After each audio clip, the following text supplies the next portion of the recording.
Hello friends, welcome to Nand Kishore classes. आज का lecture बहुत ही इम्पॉर्टेंट है, खासकर उन स्टूडेंट्स के लिए जिनको मल्टीप्लिकेशन करते वक्त अगर डेसिमल वैल्यूज़ आ जाएं तो आंसर लिखने में प्रॉब्लम आती है, डेसिमल लगाने में प्रॉब्लम आती है। तो बहुत ध्यान से देखिएगा, बहुत ही सिंपल रूल आपको समझाएंगे आज। जैसे स्टार्ट करते हैं सिंपल क्वेश्चन से।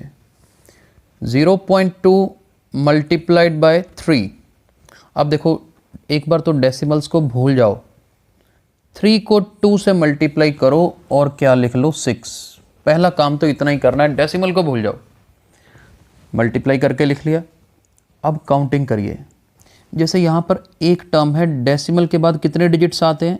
एक ही डिजिट आता है, और इधर तो डेसिमल आपने है ही नहीं, तो बस एक डिजिट यहाँ से नोट कर लो कि डेसिमल के बाद एक डिजिट है, तो फाइनल आंसर में भी डेसिमल के बाद एक ही डिजिट आएगा। मेरे पास तो है ही 1 डिजिट 6, दैट मीन्स डेसिमल यहाँ पर आएगा, तो इसका आंसर 0.6 आएगा।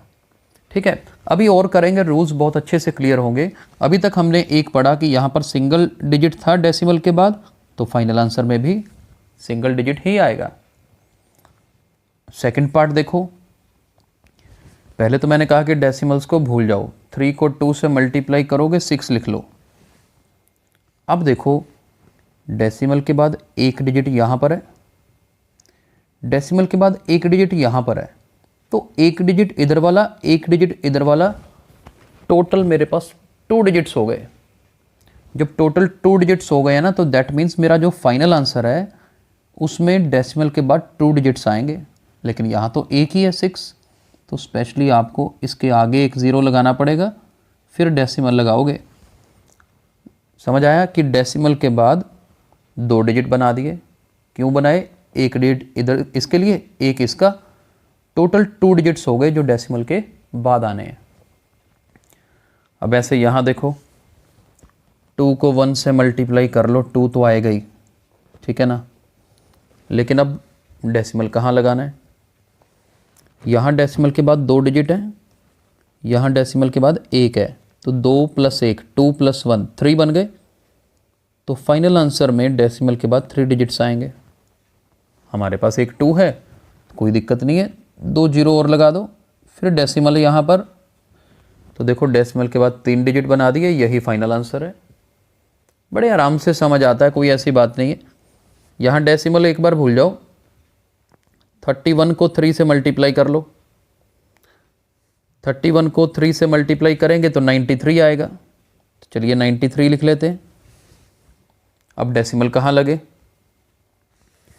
यहाँ डेसिमल के बाद एक डिजिट, डेसिमल के बाद 2 डिजिट, 2 + 1 कितना होता है 3, तो फाइनल आंसर में डेसिमल के बाद 3 डिजिट आएंगे, यानी कि ये देखो आगे 0.093 आएगा।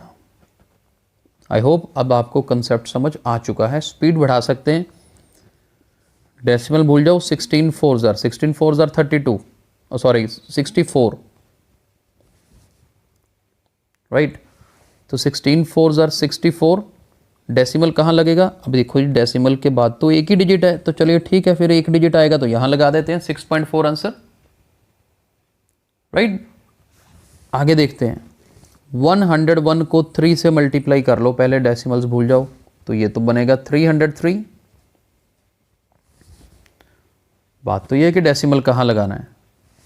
यहाँ डेसिमल के बाद 2 डिजिट, यहाँ डेसिमल के बाद 2 डिजिट, तो टोटल डेसिमल के बाद 4 डिजिट चाहिए। 3 है मेरे पास, एक ज़ीरो और लगा दो डेसिमल यहाँ पर, ठीक है जी। तो क्या बनेगा फाइनल आंसर मेरे पास?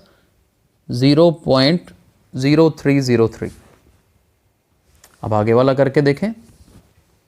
2 है, 1 है, 2 × 1 2। बात तो डेसिमल्स की है।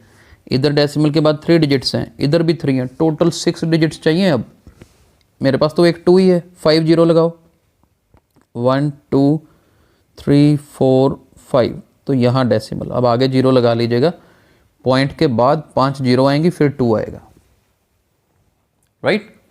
चलिए अब इन 2 क्वेश्चंस को देखते हैं। 3 × 3 = 9, 3 × 2 = 6। देखो 69 तो है ही, डेसिमल कहाँ पे आएगा यही सोचना है आपको। डेसिमल के बाद एक डिजिट, डेसिमल के बाद एक डिजिट, तो टोटल 2 डिजिट्स चाहिए। तो 69 तो है मेरे पास, तो मुझे यहाँ पर डेसिमल लगाना है, ये 0.69 आंसर। 19 को 2 से कर लीजिए, 19 टाइम्स 2 इज़ 38। अब आपको जीरोस काउंट करनी है। डेसिमल के बाद 3 डिजिट्स यहाँ पर, एक यहाँ पर, टोटल 4 डिजिट्स, तो 2 जीरो लगा दो। तो क्या बना फाइनल आंसर? 0.0038। आई होप अब आपको मल्टीप्लिकेशन करते वक्त डेसिमल्स को कैसे प्लेस करना है ये अच्छे से समझ आ गया होगा।